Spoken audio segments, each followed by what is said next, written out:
Hello दोस्तों, up to date facts की full day news series पे आप सभी का स्वागत है।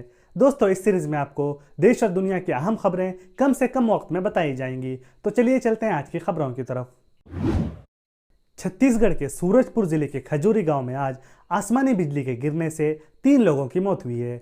इसी तरह बिहार के पूर्णिया, अरारिया और सुपौल जिलों में अलग अलग जगहों पर आसमानी बिजली के गिरने से 11 लोगों की मौत हुई है। तेलंगाना के आसिफाबाद जिले के कागज नगर के एक रेसिडेंशियल बॉयज स्कूल में कल रात 19 सितंबर 2022 को डिनर के बाद अचानक 31 बच्चों की तबीयत बिगड़ गई। इसके बाद इन बच्चों को हॉस्पिटल में एडमिट किया गया और अब इन बच्चों की तबीयत स्टेबल बताई जा रही है। हाल ही में कर्नाटका का शहर बेंगलुरु भारी बारिश के कारण पानी में डूब गया था।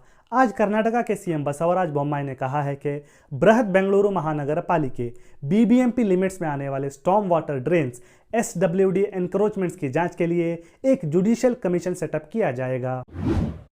आईआईटी खड़गपुर की एक स्टडी में पाया गया है कि पिछले 10 सालों में भारत में सल्फर डाइऑक्साइड SO2 के लेवल्स में काफ़ी हद तक गिरावट आई है। इस स्टडी में 1980 से 2020 के टाइम पीरियड के दरमियान भारत में पाए गए SO2 लेवल्स पर रिसर्च की गई थी। 1980 से 2010 के बीच भारत में SO2 लेवल्स राइज पर थे। राजस्थान के जयपुर में बीजेपी ने आज लंपी स्किन डिजीज LSD को लेकर सरकार के खिलाफ विरोध प्रदर्शन किया है। राजस्थान में LSD के कारण 57,000 जानवरों की मौत हुई है और 11 लाख से ज्यादा जानवर इससे प्रभावित हुए हैं। इंडियन IT कंपनी विप्रो ने ध्रुव आनंद को जापान में अपने ऑपरेशंस का कंट्री हेड और मैनेजिंग डायरेक्टर नियुक्त किया है। नोएडा के सेक्टर 21 के जलवायु विहार में हाउसिंग सोसाइटी के एक वॉल के गिरने से 4 लोगों की मौत हुई है। असम के तिनसुकिया जिले के लीडो टाउन में एक इलीगल कोयले की कान में जहरीली गैस के इनहेल करने से 3 मजदूरों की मौत हुई है।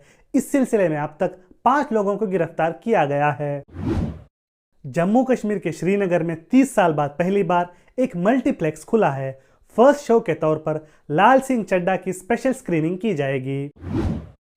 पाकिस्तान में सैलाब के बाद पानी से फैलने वाली बीमारियों के केसेस में इजाफा हो रहा है। ऐसी बीमारियों से अब तक 318 लोगों की मौत हो चुकी है। इन बीमारियों में गैस्ट्रोएंटेराइटिस, मलेरिया, डेंगू, डायरिया और स्किन डिजीजेस वगैरह शामिल हैं।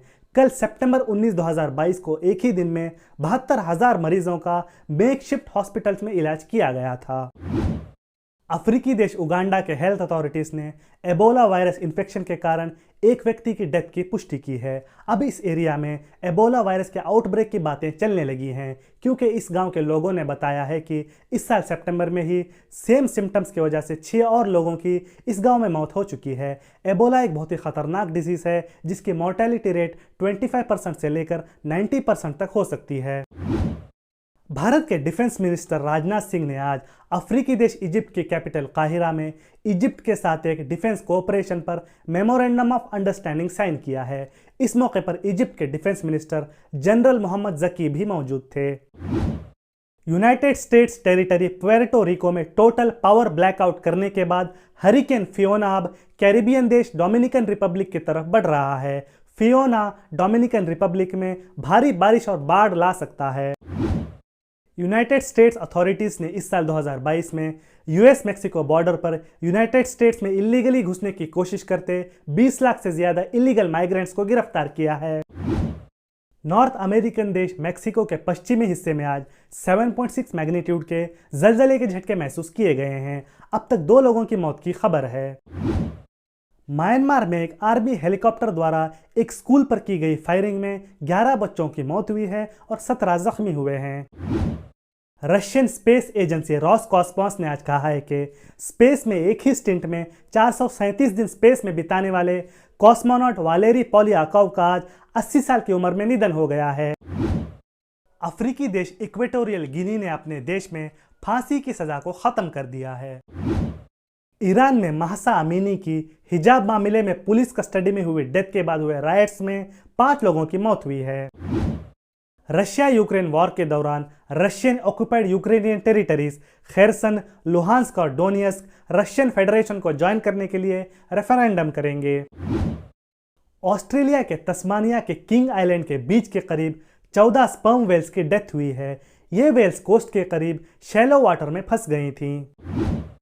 इसराइल ने 2018 के बाद पहली मर्तबा टर्की में अपना एम्बेसडर नियुक्त किया है। अंकारा में इसराइली एम्बेसी के सीनियर डिप्लोमेट इरित लिलियान को इसराइल ने टर्की में अपना एम्बेसडर नियुक्त किया है। 2018 में फ़लस्तीन के हिस्से गाज़ा पर इसराइली हमले और फ़लस्तीनियों के डेथ के बाद टर्की ने इसराइल से अपने एम्बेसडर को वापस बुला लिया था और टर्की में मौजूद इसराइली एम्बेसडर को देश छोड़ने का कहा था। टूनीशिया के फॉर्मर पीएम अली लाराइस को टूनीशियन पुलिस ने सीरिया में जिहादी लोगों को भेजने के इल्ज़ाम में गिरफ्तार किया है। दोस्तों, ये थी आज की फुल डे न्यूज़। हमारी वीडियो को लाइक और शेयर करें और अगर आपने अब तक हमारे चैनल को सब्सक्राइब नहीं किया है तो सब्सक्राइब ज़रूर करें। इसी के साथ बेल आइकन को ज़रूर प्रेस करें ताकि कोई भी नई नोटिफिकेशन आपसे मिस ना हो। मिलते हैं अगली वीडियो में। धन्यवाद।